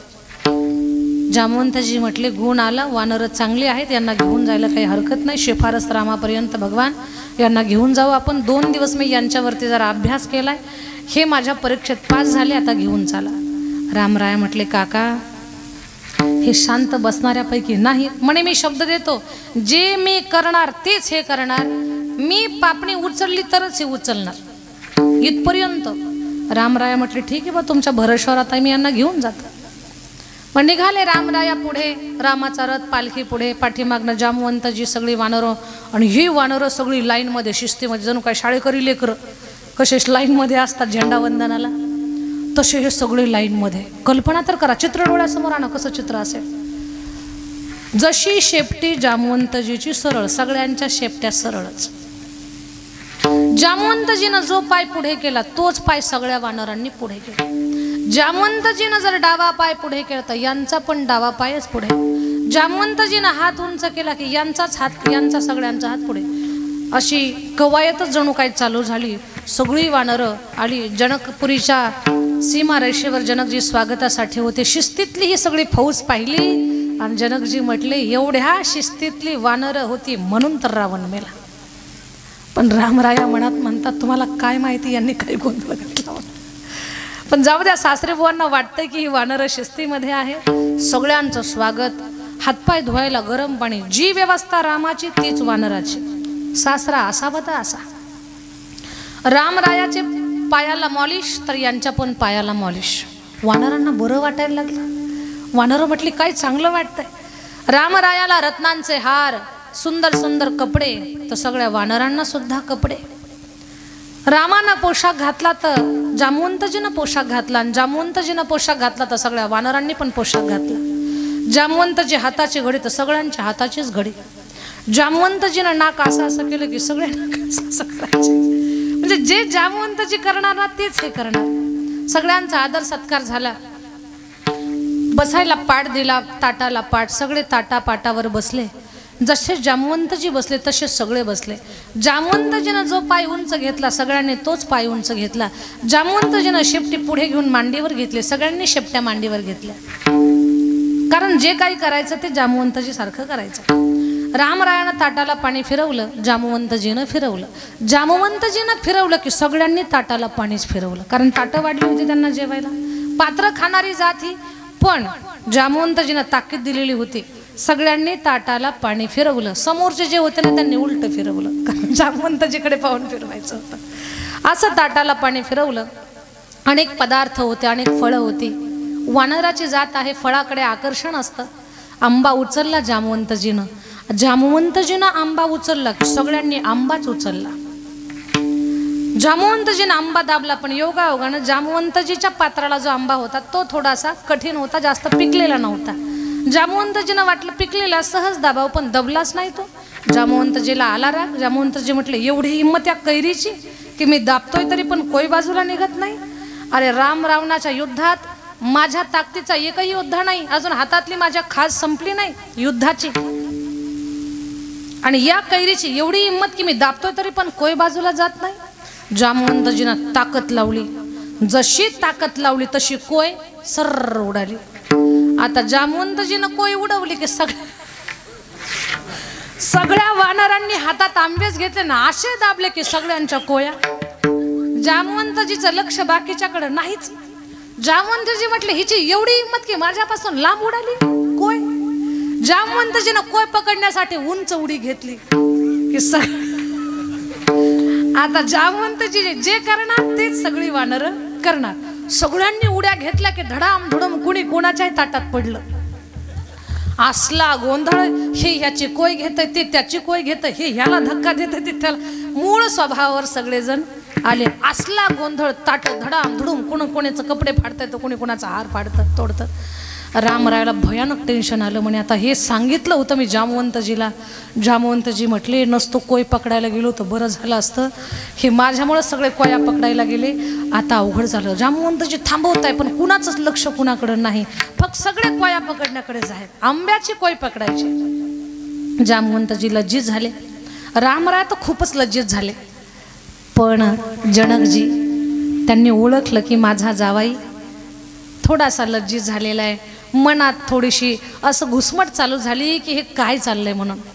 जनकजीनं रामरायाला जवळ बोलावलं. आता ऐका बरं, फार सुंदर आहे हे. आता इथून पुढे आपल्याला कुठे जायचंय? पडिये देह भाव, अंतकरणातला भाव देव कसा जाणतो. रामरायाला जवळ घेतलं जनकजीनं, हृदयाला लावलं आणि डोक्यावरनं हात फिरवायला लागले. काय भाग्यवान सासरा आहे तो की परब्रह्माला हृदयाला कवटाळतोय आणि डोक्यावरनं हात फिरवतोय. जनकजी देवाला हृदयाला लावून डोक्यावरनं हात फिरवतायत, कुरवाळतायत. राघवा वाईट वाटू देऊ नका, मी समजून घेतो असं बोलतायत. आणि तेवढ्यात जामवंतजीनं हे दृश्य पाहिलं. कोणतं दृश्य? देवाला हृदयाला लावलेलं आणि डोक्यावरनं हात फिरवलेलं. हे दृश्य जामवंतजीनं पाहिलं आणि जामवंतजीच्या मनात आलं की असं मला देवाला हृदयाला लावण्याचं आणि देवाचा सासरा होण्याचं भाग्य मिळेल का. हे जामवंतजीच्या मनात आलं. भगवंताच्या लक्षात आलं आमच्या काकांच्या काय मनात आलं. म्हणून भगवान म्हणतात काका या जन्मात नाही पण पुढच्या जन्मात तुमची ही इच्छा मी नक्कीच पूर्ण करेल. मग भगवान जेव्हा झाले कृष्ण आणि जामवंतजीची मुलगी जामवंती, समंतक मण्याच्या निमित्तानं त्या मण्याच्या शोधात जामवंतजीच्या गुफेमध्ये भगवान गेले आणि मणी प्राप्त करण्यासाठी जामवंती सोबत त्यांना लग्न करावं लागलं. तिच्यासोबत लग्न झालं की जामवंतजी देवाचे काय झाले? सासरे झाले. तो त्यांचा भाव, ती त्यांची इच्छा भगवंतानं पुढच्या जन्मात पूर्ण केली. याला काय म्हणायचं? पडिये देह भाव, अंतकरण भगवान वाचतो. आणि पुरवी वासना अंती ते आपणा पाशी न्यावे. अंती ते आपणा पाशी न्यावे. अंती ते आपणा पाशी न्यावे. अंती ते आपणा पाशी न्यावे. पडिये देह भाव पूर्वावी वासना. पडिये देह भाव पूर्वावी वासना. पडिये देह भाव पूर्वावी वासना. पडिये देह भाव पूर्वावी वासना. अंती ते आपणा पाशी न्यावे. अंती ते आपणा पाशी न्यावे. अंती ते आपणा पाशी न्यावे. अंती ते आपणा पाशी न्यावे. पडिये देह भाव पूर्वी वासना अंती ते आपणा पाशी न्यावे. भगवान आपल्या भक्तांच्या इच्छा पूर्ण करतो. फक्त इच्छाच पूर्ण करतो का? नाही. अखंड भक्ती करणाराच्या सोबत भगवान आहे. स्वतःला कधी एकटे समजू नका. देव आपल्या सोबत आहे. जर सच्ची भक्ती असेल आपल्या अंतकरणामध्ये तर देव आपल्या सोबत आहे. पण बऱ्याच वेळेला आपल्याला भक्तीचा अर्थच कळत नाही. खरी भक्ती काय आहे तर चांगल्या गोष्टीसाठी समर्पण ही खरी भक्ती आहे. भक्तीचा अर्थ बऱ्याच लोकांना कळत नाही. आम्ही खूप कीर्तन करणं, आम्ही खूप कथा करणं, आम्ही खूप भजन करणं, आम्ही खूप पारायण करणं म्हणजे खरी भक्ती. हां, या मार्गाने जावं लागेल, हा रस्ता आहे. पण बऱ्याच लोकांना याच्यामध्ये सुद्धा गोंधळ करतात. या भक्तीमध्ये काही लोक रात्रभर भजन करतात, पहाटच कुणाच तरी मका कापतात आणि स्वतःच्या म्हशीला टाकतात. बऱ्याच लोकांना भक्तीचा अर्थच कळत नाही. भक्ती म्हणजे ईश्वरासाठी समर्पण. माझ्या प्रत्येक कर्माला देव साक्ष आहेस, तू पाहतोयस, ही भावना जागी असणं आणि चांगल्या गोष्टीसाठी स्वतःला वाहून घेणं. त्या भक्तीची फलश्रुती अशी आहे, मागे पुढे उभा राही सांभाळी. तर शुद्ध भक्तीनं देव आपलं रक्षण करतो, आपली काळजी घेतो. मागे पुढे उभा. द्रौपदी, अर्जुन ही जी सगळी भक्त मंडळी आहे, या भक्त मंडळीचं भगवान परमात्मानं खूप रक्षण केलंय. प्रत्येक प्रसंगाला यांची काळजी घेतली.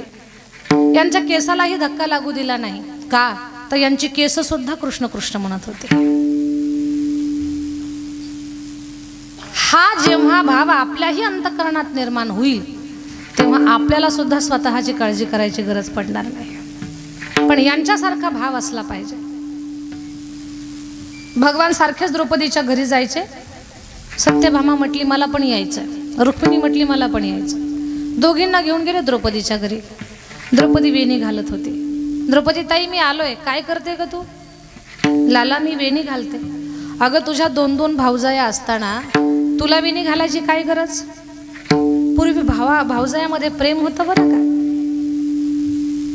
आता ते प्रेम राहिलंय का? बेलगाव. आताची ननंद, आताची भाऊजाई नंदेची वेणी घालताना मनात प्रेम असेल का? तिच्या माया असेल का? आता ते प्रेम नाही राहिलं. काय प्रेम होतं पूर्वी. मग आता या दोघी तुझ्या भाऊजाया तुझी वेणी घालतात. रुक्मिणी आईसाहेबांनी द्रौपदीला तेल लावलं केसांना आणि सत्यभामा म्हटली मी वेणी घालते, तुम्ही बसा निवांत. पण सत्यभामा थोडीशी खडूस होती. वेणी घालताना असं एक केस कटकन तोडायचे, पण आवाज यायचा हरे कृष्ण. आवाज कोणी कट नाही तो कळत नव्हतं. पण पुन्हा वेणी घालायची. वेणी घालताना केस ओढायचे, कटकन आवाज आला हरे कृष्ण. 10-5 वेळा असं घडलं. आरशात तर समोर द्रौपदीचं तोंड दिसतंय, तोंड तर बंद आहे. इथेही तिसरं कुणी नाही. हरे कृष्ण आवाज आलाच कुठून? सत्यभामेनं द्रौपदीला विचारलं, द्रौपदी ताई हरे कृष्ण आवाज कुठून येतोय बरं? तेवढ्यात कृष्ण आले. सत्यभामे माझ्या भोळ्या बाबड्या द्रौपदीला काय विचारतेस तू की आवाज कुठून येतोय? मला विचार.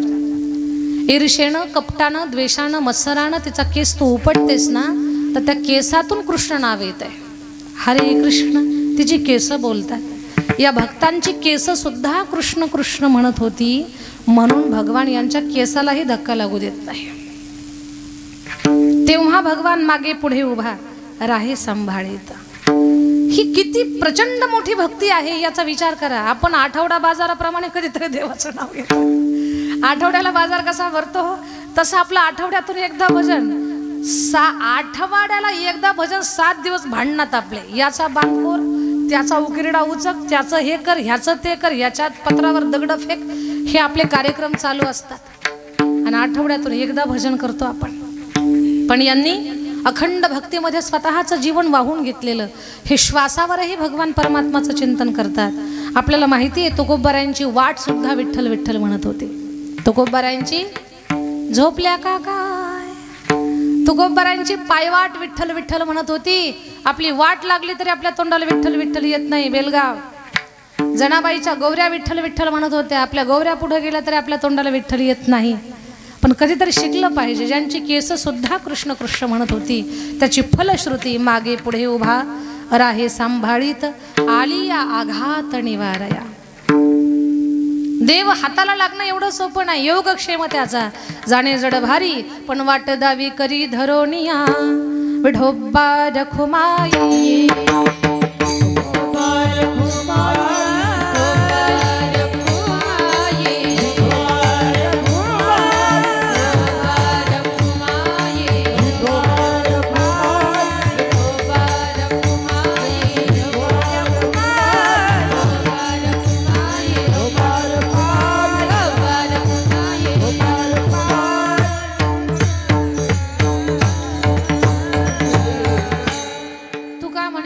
विश्वास जामणी तो पहावे पुराणे विचारोणे. अखंड भक्ती करत राहा, चांगल्या कामात पुढे राहा. सप्ताह थाटानं करण्यासाठी पैसे देताना हात कापरे होऊ देऊ नका. कारण तुम्ही जर त्याच्या कार्यात दिलं तरच तो आपल्याला देणार आहे. भगवान जब देता है तो छप्पर फाड़ के देता है. आणि त्याच्या कामात आपण जर त्यानं देऊन दिलं नाही, आपण म्हणजे देवानं खूप काही दिलंय आपल्याला, पण आपण जर कंजूसी केली धर्म कार्यात देताना, तर भगवान जब लेता है तो चमडी उधेड के लेता है. हे सुद्धा आपण कधी विसरायचं नाही. लोक अर्धीच मन पाठ करतात, पण अर्धी मन पाठ करू नका. काशी केलेली सांगतो आपण, पण मांजर मारलेली पण सांगितली पाहिजे ना, तशातला भाग आहे. देवानं खूप दिलंय आपल्याला, पण त्याच्या कार्यात आपण दिलं पाहिजे. शेवटच्या टप्प्यात एकच उदाहरण सांगणार आहे मी आणि सेवा समाप्त करणार आहे. भगवान परमात्माच्या कृपा आशीर्वादानं 2 हात 2 पाय 2 डोळे 1 नाक 2 कान आपल्याला मिळाले. सुंदर जीवन मिळाले. बहुमोल किमतीचा हा देह प्राप्त झाला आहे. हा देह म्हणजे अगदी क्रांती करण्यासाठी, उन्नती करण्यासाठी, 184चा फेरा चुकवण्यासाठी आणि याच नश्वर जगामध्ये स्वतःला शाश्वत ठेवण्यासाठी ही संधी प्राप्त झालेली आहे. पण धर्माच्या कार्यात दान करून, सेवा करून, भक्ती करून, नामस्मरण करून कायमचे अजर अमर पदाला प्राप्त व्हा. कायमचे. अनेक दात्यांनी या सप्ताहात देणगी रूपात दान दिलंय. मग कीर्तनाचं सौजन्य असेल किंवा अन्नदानामध्ये दान, देणगी दान असेल. या दानाचं काय महत्व आहे याचा एवढाच विषय सांगते, माझी सेवा समाप्त करते. बोलणं आहे का? कदाचित मागच्या वर्षी ते उदाहरण मी सांगितलं असेल, मला आठवत नाही आता. एका गावामध्ये साधू यायचे. लोक म्हणायची, महाराज आमच्या घरी चला. महाराज म्हटले, माझ्या प्रश्नाची जो 2 प्रश्नाची उत्तर देईल मी त्याच्याच घरी येईल. बाबा विचारा प्रश्न. महाराज म्हटले, लाईन लावा. दृष्टांत कान देऊ नाही का? लाईन लावली लोकांनी. पहिल्या माणसाला विचारलं, तुमचं वय किती आणि तुमच्याकडे संपत्ती किती? माणसं नेमक्या या 2च गोष्टी लपवत असतात. स्वतःचं वय कधी खरं सांगत नाही आणि संपत्ती किती आहे ती सांगत नाही. प्रॉपर्टी एक वेळेला नका सांगू, कारण जमाना चांगला नाही. पण वय लपवायचं काय कारण? मागच्या काही काळात एसटीच्या अर्ध्या तिकिटासाठी 50तले पण 75त गेले होते. वय लपवतात माणसं. पण त्या बाबांना कोणी खोटं बोलायची ताकदच नाही. पहिल्या माणसाला विचारलं, वय किती? बाबा 20 वर्ष. प्रॉपर्टी 2 लाख रुपये. पुढे विचारतो, वय किती? 30 वर्ष. संपत्ती 3 लाख रुपये. पुढे विचारतो, वय किती? बाबा 40 वर्ष. संपत्ती 4 लाख रुपये. पुढे, बाबा 50 वर्ष वय. प्रॉपर्टी 5 लाख रुपये. लाईन अर्ध्यात आली. अर्ध्यामध्ये गावचे सावकार. सावकाराचं वय 60 वर्षाचं होतं. अंगावर 20 लाखापेक्षा जास्त किमतीचं सोनं होतं आणि जिल्हा विकत घ्यायची ताकद होती. सावकाराला विचारलं, सावकार वय किती? बाबा 20 वर्ष. प्रॉपर्टी फक्त 2 लाख रुपये. सगळं गाव तुटून पडलं. एवढ्या मोठ्या महात्म्याला खोटं बोलता? अरे महाराज काय तुम्हाला धन मागणार आहेत का? का खोटं बोलता? का खोटं बोलता? महाराज म्हटले, पहा तुम्ही कोणी बोलू नका, मी विचारतो. सावकार, तुमचं वय 60 वर्ष आहे हे मला कळतंय. अंगावरचं सोनं 20 लाखापेक्षा जास्त आहे. खोटं बोलण्याचं कारण काय? सावकार म्हटले, बाबा खोटं बोलतच नाही, जे खरं आहे तेच सांगतो. म्हणे काय? बाबा वयाच्या 40 पर्यंत या देहाला कीर्तन, कथा, भजन, सप्ताह, दान, पुण्य, तीर्थ काहीच कळत नव्हतं. चुकून कीर्तन ऐकलं आणि परिवर्तन झालं. ज्या दिवशी कीर्तन ऐकून परिवर्तन झालं त्या दिवशी गळ्यात माळ घातली. ज्या दिवशी गळ्यात माळ घातली त्या दिवसापासून आजच्या दिवसापर्यंत 20 वर्ष पूर्ण झाले. हेच माझं खरं वय आहे, अगोदरचं वाया गेलंय. हे माझं खरं वय. वय कळालं. संपत्ती 20 लाखापेक्षा जास्त किमतीचं सोनं अंगावर आहे तुमच्या. 2 लाख रुपये का सांगता? सावकारानं सांगितलं, बाबा या 20 लाखाच्या सोन्याकडे जाऊ नका. जिल्हा विकत घ्यायची ताकद आहे माझ्या हातात. तरीही मी 2 लाख रुपयेच प्रॉपर्टी का सांगितली? तर एवढ्या प्रचंड संपत्तीमधून मी माझ्या हातानं धर्म कार्यासाठी फक्त 2 लाख रुपये दान केले. तीच माझी खरी प्रॉपर्टी. बाकीची प्रॉपर्टी घेण्यासाठी सगळे टपून बसलेले मी कधी मरतोय म्हणून आणि आम्ही कधी वाटे करतोय. ही माझी खरी प्रॉपर्टी. मग धर्माच्या कामात तुम्ही तुमच्या हातानं जे दान द्याल, मग तो रुपया द्या, तेच खरं तुमच्या खाते जमाय. कौतुक आहे या सप्ताहात कीर्तन, सौजन्य, अन्नदानासाठी दान करणाऱ्या सर्व दातृत्ववान भाविकांचं कौतुक आहे. शतेषु जायते शूर सहस्रेषु च पंडिता वक्ता 10 सहस्रेषु दाता भवती वानवा. दातृत्ववान माणूस मिळणं फार कठीण आहे. आणि ज्याला हे दातृत्वाचं पुण्य प्राप्त झालं किंवा तो भाग प्राप्त झाला ते त्याच्या पूर्वजांचं पुण्य आहे असं म्हणायला काही हरकत नाही. आणि एक गोष्ट लक्षात घ्या, दान करणाऱ्या सगळ्या मंडळीनं धर्माच्या कामामध्ये देत चाला. खरंच देत चाला. तुमचा संसार उगाळून द्या असं तुम्हाला कोणी म्हणणार नाही. पण न्यायोपार्जित वित्तस्य दशमंसेन धीमहि 10% भाग धर्माच्या कामासाठी खर्चच करा. का? तुम्ही जर एका हातानं ज्या पटीमध्ये देवाला द्याल त्याच्या 100 पटीनं देवाला तुम्हाला द्यावंच लागेल, त्याच्यात बदल होणार नाही. ज्यानं रुपया दिला त्याला 100 रुपये भगवान देणारच आहे. ज्यानं 51,000 रुपये दिले त्याला देव काय देऊन जाईल त्याच्यासाठी माझ्याकडे शब्द नाही आहेत. आपल्या सगळ्यांचं कोटी कल्याण असो. ज्यानं 10 रुपये दिले, ज्यानं 1000 रुपये दिले, ज्यानं 20,000 दिले, ज्यानं 50,000 दिले, ज्यानं जे दान केलं त्या त्या दात्याला 100 पटीमध्ये भगवान परमात्मा त्या दानाची परतफेड म्हणून त्याला मिळणारच आहे. त्याचं दान पुण्य व्यर्थ वाया जाणार नाही. हा भक्तीतला विश्वास तुमचा बळकट व्हावा याच्यासाठीच हा अभंग आहे. माझ्या विठोबाचा कैसा प्रेम भाव, आपणची देव होय गुरु. ज्ञानेश्वर माऊली